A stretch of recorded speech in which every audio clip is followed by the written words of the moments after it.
who was Jesus? There are a lot of Jesuses floating around on TV and in books these days. In fact, there's hardly anything that hasn't been said about him. Jesus, the family man, husband of Mary Magdalene and father of 14 children. Jesus, the tree hugger who sang songs about peace and vegetarianism on an ancient guitar at a campfire. Jesus, the wealthy heir to Joseph's construction empire. These visions of Jesus have little to do with the Jesus of the Gospels. The Gospels, being the first records of his life, describe him quite differently. There, he is depicted as the Son of God. He claims that he and the Father are one. He allows the Apostle Thomas to fall down before him and speak the words, "My Lord and my God." And maybe the most impressive testimony to Christ's divinity can be found in one of his discourses with his contemporaries. He says, "Before Abraham was, I am." A strange expression that actually refers back to the name of God revealed in the Old Testament in the story of Moses and the burning bush. Jesus presents himself as the Son of God. Without this claim of his, neither the reaction of the Jews nor the Christian movement as a whole make any sense, because the very core of the Christian message rests on this truth.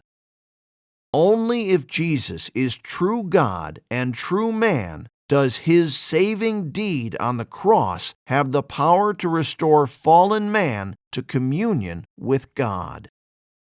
Now, how does this Jesus being true God and true man actually work? Well, in the Blessed Trinity, the Son is the perfect image of the Father. In the Incarnation, the Son comes down to earth and takes our human nature, that is, a human body and a human soul. The incomprehensible God becomes comprehensible, tangible, and visible to us mortals.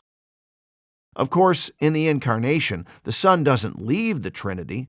He remains inseparably united to the Father and the Spirit. So Jesus has a divine nature and a human nature. That is, a human body and a human soul.